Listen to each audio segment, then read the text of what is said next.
welcome to the Great Detectives of Old Time Radio.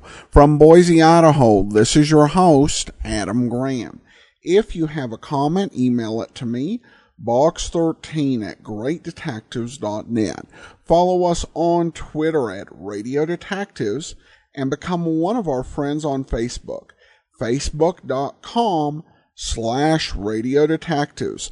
Remember, our show is brought to you in part by the financial support of our listeners. You can support the show on a one-time basis at support.greatdetectives.net or on an ongoing basis at patreon.greatdetectives.net.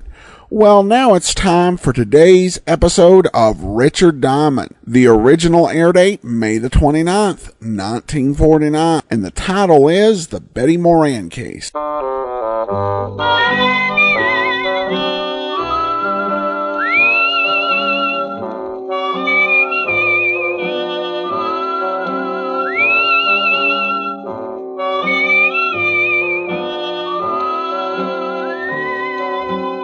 Here's Dick Powell as Richard Diamond, private detective.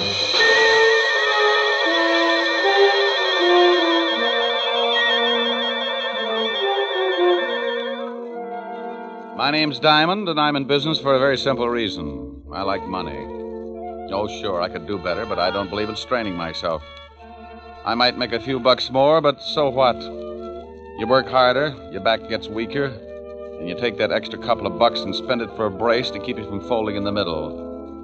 No, I got a little one-room office that leans out over Broadway, and I'm very happy.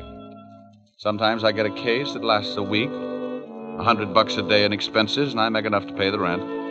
Take my girl Helen Asher to dinner a couple of times and rest my feet on the desk like a prosperous businessman.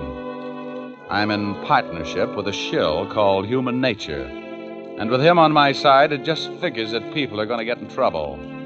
Like the character who's ringing the doorbell of an apartment on the east side.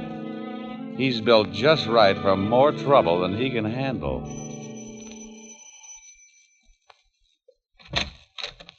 Well. Hello, Mrs. Moran. You say that like you're really glad to see me. I'll let you know as soon as we can talk business.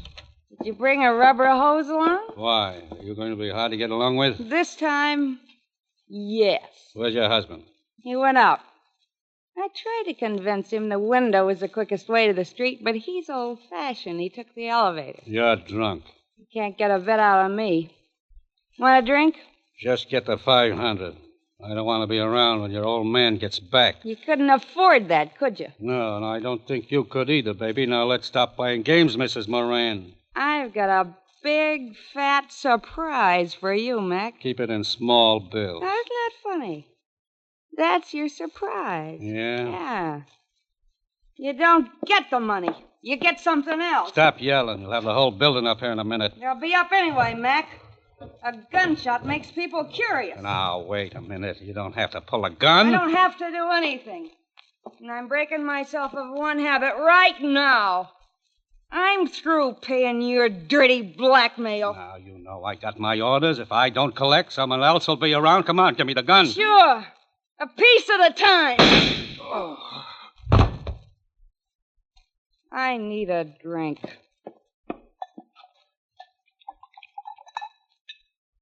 Well, here's to nothing, Betty, old girl.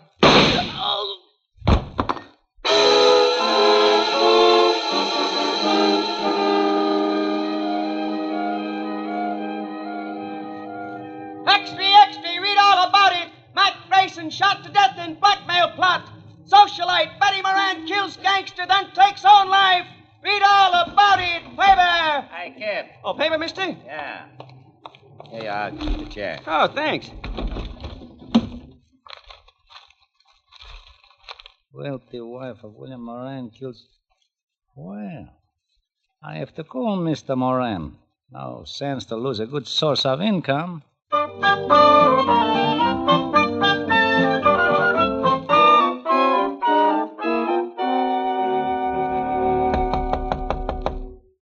Yeah, come in. Mr. Diamond? Over here. Oh, this clothesline, I couldn't see you. You always do your laundry in your office? Free soap. Pull up a chair, Mr. Moran. William Moran. Oh. Nice pair of Argyles. One of my old clients. Sends them down from Sing Sing. Have you read the morning papers, Mr. Diamond? I haven't had time. Took some throw rugs down to the laundromat before I started on the socks. My wife died last night. What did you eat for breakfast? Why, pancakes and eggs? Why? You must eat a whole pig when you're not in mourning. How did she die? She was shot to death. Could she get 2 people for a pyramid club? She was being blackmailed. It's usually the other way around. The victim shoots the blackmailer. She did that. His name was Mac Grayson. I want you to find the other man behind this blackmail ring. Oh, what makes you think there was more than one? I received an anonymous phone call this morning. It was from a man who said he was a friend of Mac Grayson. He made it perfectly clear that he was going to continue with the blackmail. You, know what they had on your wife? She was a very wealthy woman, Mr. Diamond. Before she married me, she was rather wild. Well, they get that way sometimes. There were some letters. Why don't you go to the police? As far as they're concerned, the case is closed. They say it's a murder and a suicide, and that's that.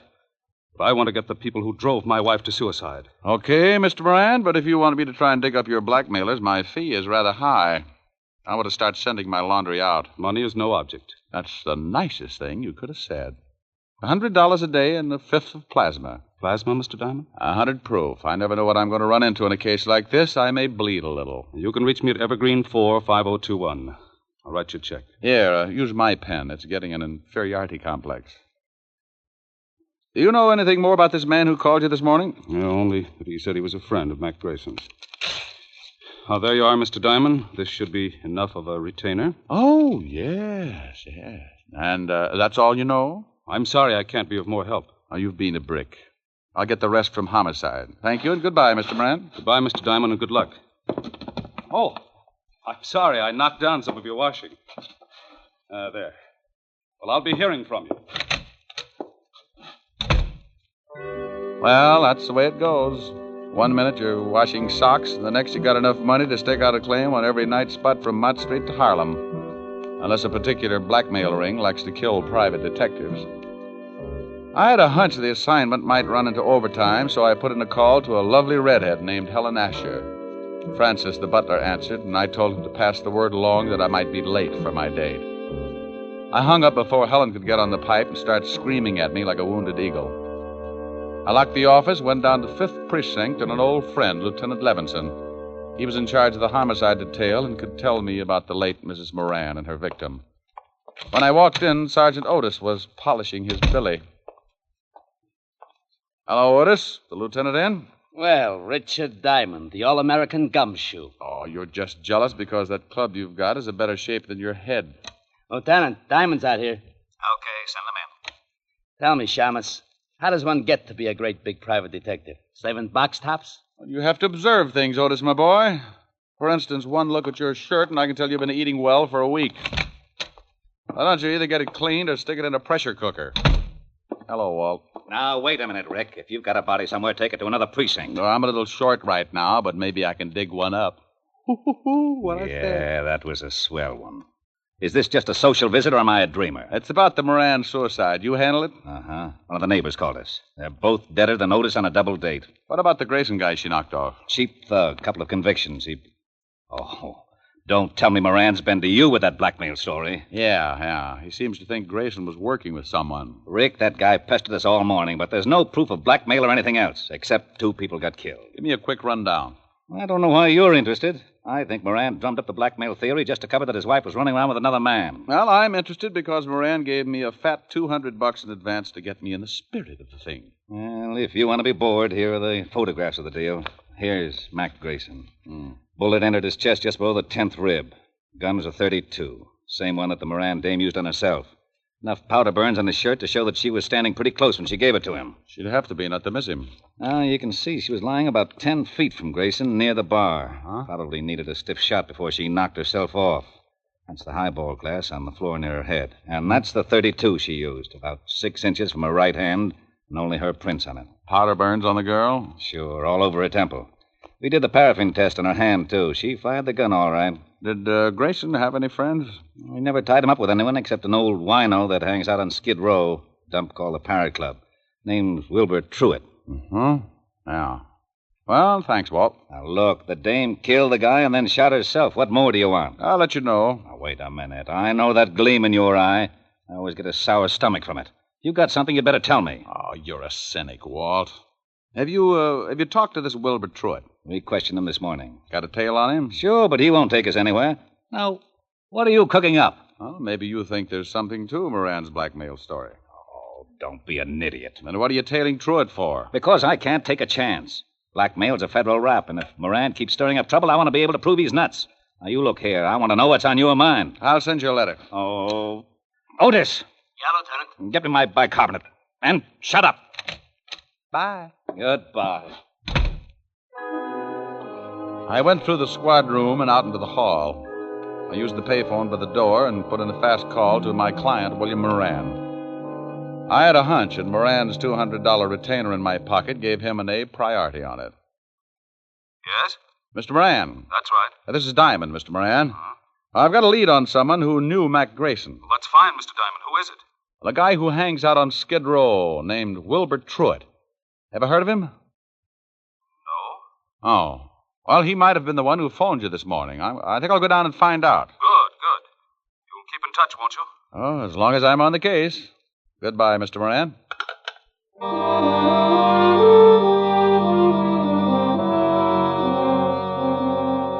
I left the 5th Precinct and headed for Skid Row.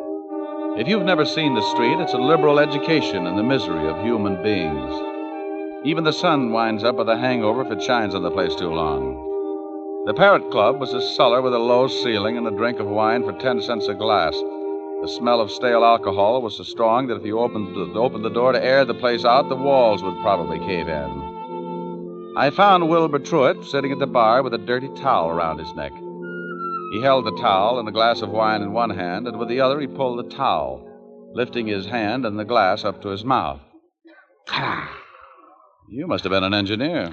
I learned this little stunt in grammar school, bucko.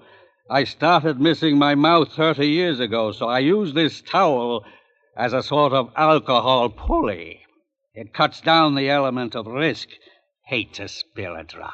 You know a guy named Grayson? It's the shakes, bucko. I am completely exhausted after a night of revelry, and my hand waves like it was flagging down a caravan of whiskey trucks. Look, friend... But after 1 or 2 pick-me-ups, I am perfectly capable of lifting the glass by myself.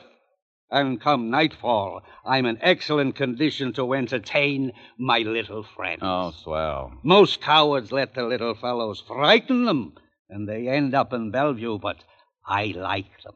They worried me at first, but when they found out how much I drank, they began to show the strain, and the shoe was on the other foot, so to speak. Oh, no. They tried to frighten me the first night, but I just kept right on with one bottle after another, and it finally drove them to drink. Now my DTs have hallucinations. We are rapidly building up a thriving community. What were you saying, bucko? Something about the evils of self-indulgence, but I've forgotten now. Good. In that case, I will let you buy me a drink. Oh, sure. Waiter, bring the bottle. You just gave me cold chills. If I lick your hand, it's only a sign of fond endearment. Okay. Now, do you know a guy named Grayson? I knew there was a catch. Are you a cop? No. In that case, I trust you. Besides, you are holding that lovely bottle. What about Grayson? First, a small glass of truth serum. First, Grayson. I can't stand to look, so I will turn my back on the bottle and tell you what I know.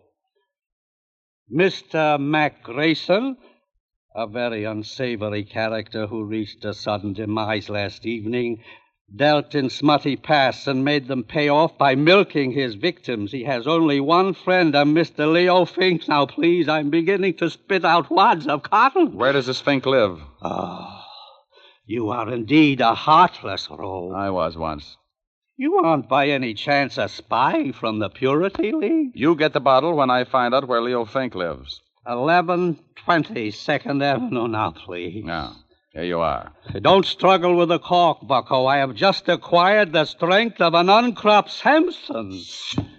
And as I gaze upon this ruby goblet, I am reminded of the fact that you are not the first to come seeking the whereabouts of one Leo Fink. Huh? Play it back in English. A thug with the disagreeable habit of twisting my ascot approached me not 10 minutes before you came in seeking the same information. Did you give it to him? I had to. One more pull on my tie, and dissipation would have been a thing of the past. Thanks, Wilbur. Here, buy yourself another jug. Oh, bless you. And good morrow, cousin. Here's to my love. Oh, true apothecary. Thy drugs are quick. Thus, with a kiss, I die.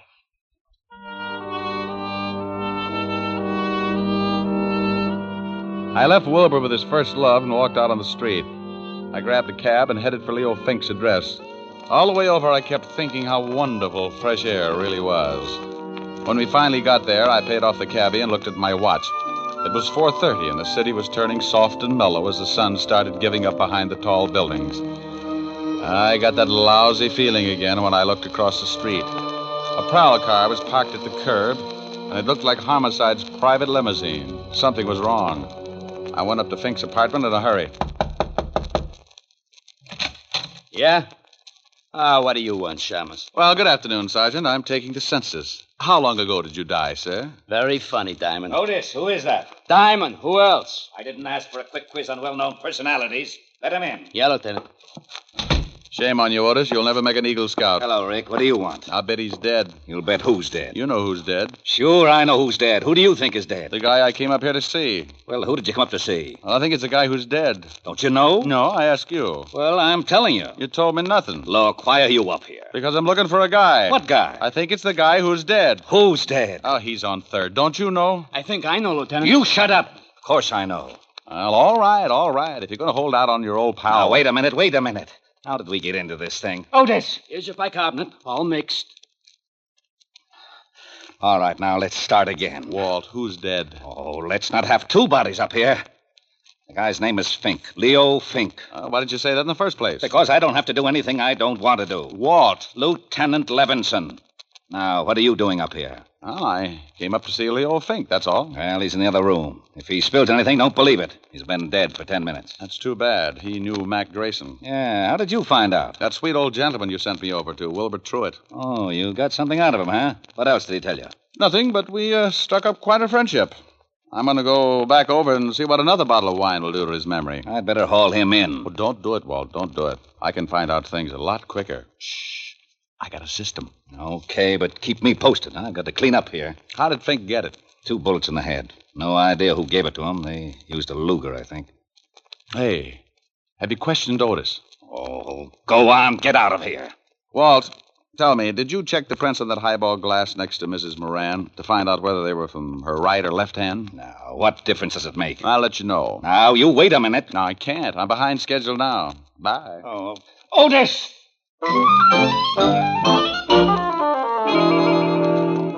I went downstairs in a hurry and started back to Skid Row and Wilbur Truitt. I turned a corner and had a quick change of heart. That's far enough, Shamus. Wow. Well, look what I picked up. All right. Get into this alley.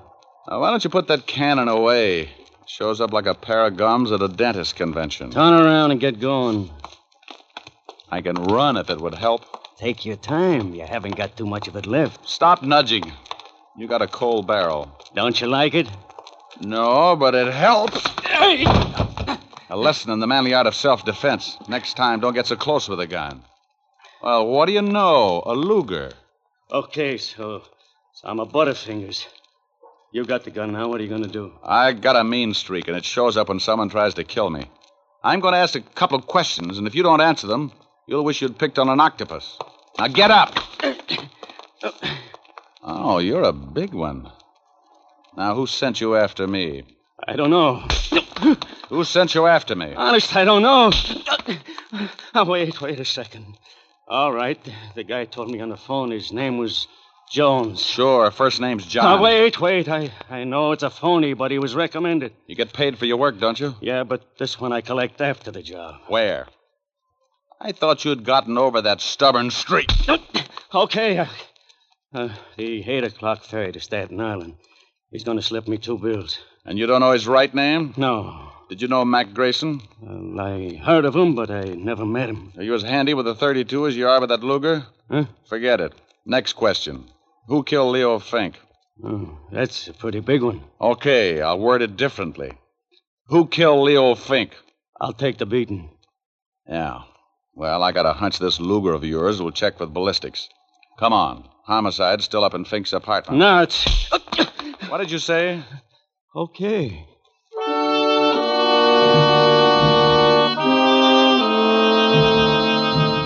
I hustled Louis up to Walt and left him handcuffed to Sergeant Otis. They deserved each other. Louis said he was going to be paid off at 8 o'clock, and my watch said it was 7:15. That gave me 45 minutes to check at Homicide and still catch the ferry to Staten Island. The fingerprint man at the 5th Precinct put the prints from the highball glass under a microscope and told me what I wanted to know. My hunch had been right. So I grabbed a cab, and 20 minutes later I was paying for my ticket at the ferry landing. A thick, wet fog was beginning to roll in off the river, and by 8 o'clock it was hard to even see your watch. Someone was playing a piano in the lounge as the ferry began to move slowly across the river. I didn't know who I was looking for, but I figured if there was going to be a payoff, it would be outside. I leaned against the rail and took out a cigarette. Got the match, mister? Huh? Yeah, right here. Thanks. Lousy night. Yeah. He wasn't my man. When he struck the match, I could see his dirty work clothes and his factory badge. I started down the other side of the boat. Finding a killer in that fog was like looking for your car keys in a mine shaft. I reached the bow of the boat, and right then I knew I was about to score. I get a tight feeling in my stomach when I start closing in on danger. I spotted the dark outline at the rail, so I pulled my hat down and walked up beside him. He was hunched over with his arms resting on the rail. Terrible night. Mm-hmm. Be awful if you had to find someone in this fog. Not if he found you first. Yeah. I like the name Louis Osgood. Ever hear of it? I like the name Moran. Huh? William Moran. Who are you? Just an employee. Diamond. Yeah, you get a gold star. Well, what do you want? Have you found the blackmailers? Now stop playing Alice in Wonderland. I just pushed around your hired gun, Louis Osgood. He had enough to say to put you away for a long time. He couldn't have. He didn't know. Didn't know your name? Who murdered your wife, you or Louis Osgood? Why do you say murder? The police said it was suicide. Well, I got news for you, Buster. Homicide just changed its mind. I checked and found out that the highball glass near her head was covered with prints from her right hand. What does that prove? It proves that to take her own life, she'd have to have fingers a foot long. The prints on the gun were also from her right hand. You're going to tell me that your wife shot herself while holding a highball glass in the same hand? That's not my problem, Mr. Diamond. Well, I think it is. If Louis Osgood didn't shoot her, that leaves just one suspect, you. Now, let's take a walk back to the cabin. I want to keep an eye on you for homicide. All right. This is where I leave you, Mr. Diamond. Hey, come here. I hadn't thought he'd make a break, but as long as he had a gun and knew how to use it, I could understand why he did. I got my gun out and took off after him. I expected him to go over the side and in the fog, and he'd have a good chance. But when a guy gets cornered, he does funny things. I never would have spotted him, but he threw open a door and framed himself in the light from the inside. I must have caught him because I saw him start to fold and stagger through the door. I took my time getting there. A wounded man with a gun can get pretty mean sometimes. The door swung back and forth with the motion of the boat, and I could hear the sound of the engines. He'd gone down in the engine room, so I dropped to my knees and went in after him. A long, polished ladder led down to the big diesels below, and I knew I'd hit him with the first shot because there was a bright red trail of blood leading down the ladder and behind the churning machinery. Moran! Oh, Moran, come on out! You can't get out of here. Come and get me, Diamond. I don't like being slapped around, and I'm going to see that you get yours. He was somewhere off to my left and keeping himself hidden. A catwalk circled the engine room, so I pulled an old stunt. I took a wrench off the wall and tossed it down the metal ladder. I watched for his gun flashes, and when I spotted his position, I got down on my stomach and crawled along the catwalk until I was directly over his head. He was sitting in a lot of blood, and he didn't look like he had long to go. Come on, Diamond, I know you're down here. Surprise, look at the birdie. What? Don't try it.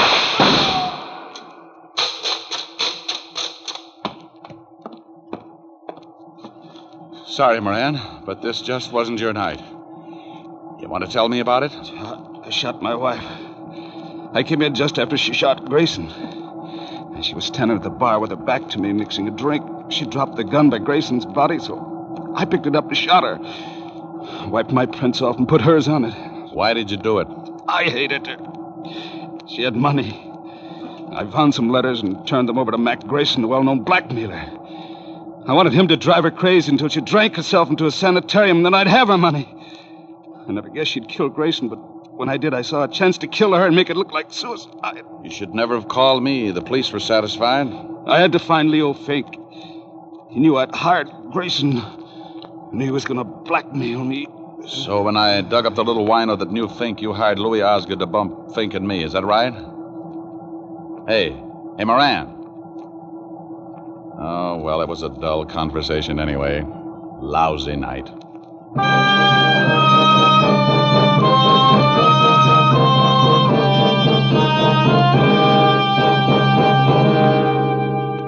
The captain came and helped me carry him up to the deck. Back at the ferry landing, I called Walt Levinson and told him the whole story.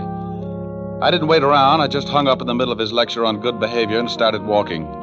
A stiff breeze was kicking up and pushing the fog back where it came from. After a good round of murder, a guy likes to relax. And I knew just the place to curl up and get my fur brushed. I grabbed a cab and headed for 975 Park Avenue, and the only girl in the world who looked better than her $10 million bank account. Oh, good evening, Mr. Diamond. Hello, Francis. Is Miss Asher in? Yes, sir. She's in the library. Thanks. Get me a glass of milk, will you, Francis? Milk? Oh, yes, sir. Right away. Hey, that's a B flat. Rick, where have you been? Sailing, sailing over the bounding main. Move over. You were supposed to have been here at 8 o'clock. Oh, what's an hour if you tack it on to the end of the evening? Well, I'm glad you've been keeping out of trouble. I can't stand it when you wander in all beat up. You smell nice. What kind of cologne is that? Gunpowder, 38. What? Oh, nothing. What's this you were playing? Oh, a new song. Again. You were just dandy. Well, you know I don't play well. I just pick. You should be glad you don't play the guitar. With those beautiful nails, you'd saw it in half. You're ridiculous. Whoops. Oh, that wasn't a B flat. Rick. Mm-hmm. Who do you love? I won't tell. Rick? I love you, baby. Then let's get married. Hey, these are pretty good lyrics. Now stop that. Again, this couldn't happen again. I hate you. This is that once in a lifetime. This is that moment divine. You never sing when I want you to. What's more, this never happened before. Though I have waited a lifetime for such as you to suddenly be mine. No comment? No. Mine to hold as I'm holding you now, and yet never to part. Mine to... Hey, what's the matter? Don't go. You want to sing? Go ahead. Well, what did you have in mind? I won't tell. You're not being original. That's my line. Well, I'm mad. Come here. Come here. No. Come here. Helen. Still mad? No. Well, let's get you mad again. It's so much fun making up. Mine again. What's the name of the song again? It never happens again. I'm mad. Oh, good. No. Here's your milk, Mr. Diamond. Oh, my goodness, you never warned me.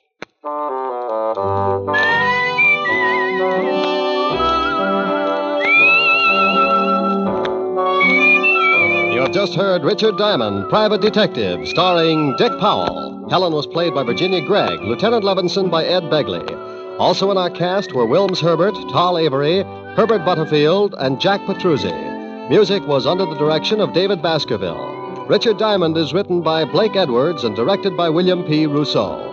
Now, this is Eddie King inviting you to be with us again at the same time next week when we will again bring you Dick Powell as Richard Diamond, private detective. This program has come to you from Hollywood. Now NBC brings you a three-way cavalcade of grand comedy with Phil Harris and Alice Faye, Fred Allen and Henry Morgan, all following in fast succession over most of these NBC stations. This is NBC, the national broadcasting company.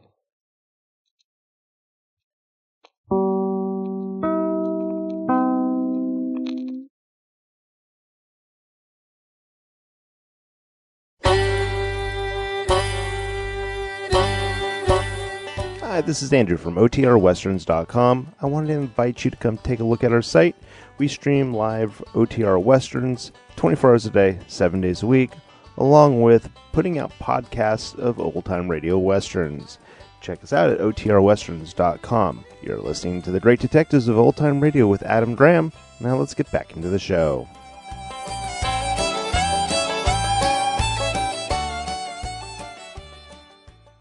Welcome back.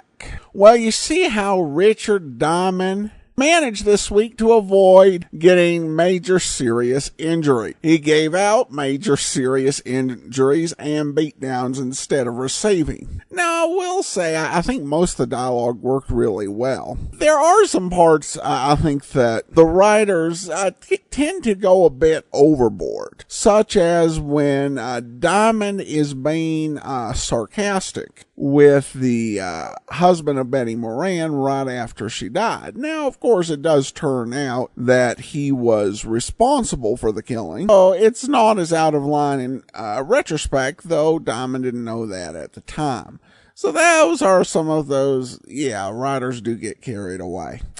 All right, well, listener comments and feedback, and we have an email from Sparky, once again regarding the first episode. The sound was pretty bad. He said, I think Richard Diamond could be the best of them all. 3 things. 1, the sound was pretty bad. I think I missed 25% of the cool dialogue. 2, Diamond says, well, Sergeant Otis, homicides answer to the missing link. Sergeant Otis says, what was the last word? Diamond says, you're half safe. I said link. You're half safe. What does that mean? I don't get this part of the joke. Well, to be honest, I don't get it either. After receiving your email, I re-listened to that, and I don't know what he was referring to, and perhaps some of our more savvy listeners might have caught the reference. It can be a challenge when you're listening to older programs. Even if you've listened to a lot and gotten an idea of what was going on in the news and some of the cultural goings on, it's really hard to capture everything that was going on 70 years ago and to have that perfectly in mind, so you get all the jokes. But if anyone out there understood that joke, please enlighten us. Even though explaining the joke technically does kill it, at this point it may be a case that the joke is dead and we're trying to just understand what it was in the first place. And then finally he comments, you talked about Dick Powell's transition into noir at the beginning of the very first Yours Truly Johnny Dollar podcast, episode 0005. I was going to say this mix of hard-boiled and light banter, not music though, was done with Charles Russell at the beginning. This is my favorite Johnny Dollar. Edmund O'Brien is my least favorite. He reminds me of Sergeant Otis. Okay. Don't quite see it, but thanks so much for your comment. We also have some comments from Brian, who says, love Richard Diamond. So glad it's finally here. Thanks so much. And Kyle says, I love the Great Detectives of Old Time Radio. Listen to this every night. So entertaining.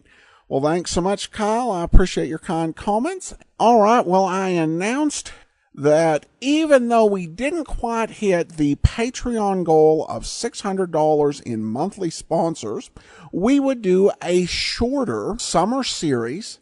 And it was voted on by our Patreon listeners that we're going to do a variety series.